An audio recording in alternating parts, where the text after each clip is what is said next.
Hi, I'm విశాల. మళ్ళీ చాలా రోజుల తర్వాత నేను ఒక సాంబార్ చేద్దాం అనుకుంటున్నాను. మీకు రెసిపీ ఏంటో చూపిస్తాను, ఒక్కసారి చూడండి.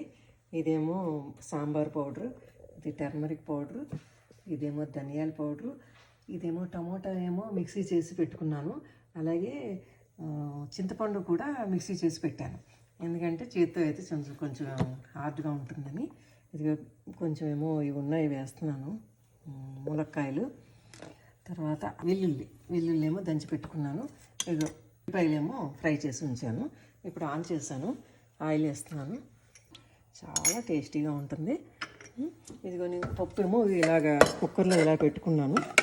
ఇలా చేసుకుంటే పప్పు అసలు కనిపించదు, చాలా బాగుంటుంది టేస్టీగాను. ఆయిల్ పెట్టానండి స్టవ్ మీద. ఇవి కొంచెం మినప్పప్పు వేస్తున్నాను, కొంచెం జీలకర్ర, ఆవాలు కొంచెం ఎక్కువ వేయాలి. మెంతులు ఒక 10 గింజలు చాలు, ఎక్కువ అక్కర్లేదు. కరివేపాకు వేస్తున్నాను, పచ్చిమిర్చి, తర్వాత కొంచెం ఇంగువ వేస్తున్నానండి. నెక్స్ట్ వెల్లుల్లి, దంచి పెట్టుకున్న వెల్లుల్లి, ఇది ఫ్రై అవ్వాలి. ఇది ఎండుమిర్చి కొన్ని వేస్తున్నాను, కారం సరిపడినంత. ఆల్రెడీ నేను చేసి పెట్టుకున్నాను ఫ్రై చేసి, అవి కొంచెం వేస్తున్నాను. కాస్త పసుపు గ్రైండ్ చేసి పెట్టుకున్నాను, ఇది వేస్తున్నానండి. చూడండి, ఇలాగ చక్కగా దగ్గరికి అయిపోయింది టమాటా జ్యూస్ అంతాను. పచ్చివాసన కూడా పోతుంది. ఇది తీసి ఈ పప్పులో వేసేస్తాను. ఈ టమాటా జ్యూస్ దగ్గరికి అయిన తర్వాత టమాటా స్మెల్ అది పోయే వరకు పచ్చివాసన ఇందులో వేసాను. వేసి ఇది మీడియంలోనే పెట్టుకొని ఉడికించుకోవాలి. ఉడుకుతూ ఉంటుంది, అది అలా ఉడుకుతుంది.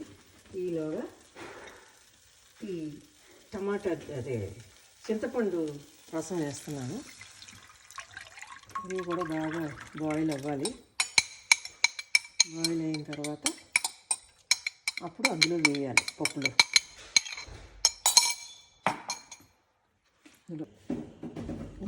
ఒక 2 టేబుల్ స్పూన్స్ ఏమో సాంబార్ పౌడర్ వేయాలి. తర్వాత ఒక హాఫ్ స్పూన్ ఏమో ధనియాల పౌడర్. ఇది 3 పొంగులు వచ్చిన తర్వాత ఆపేయాలి. 3 పొంగులు మాత్రం రావాలి, వస్తేనే ఆ టేస్ట్ ఉంటుంది. సూపర్గా వచ్చింది. మీరు కూడా చేసుకొని కామెంట్ సెక్షన్లో పెట్టండి, షేర్ చేయండి, లైక్ చేయండి.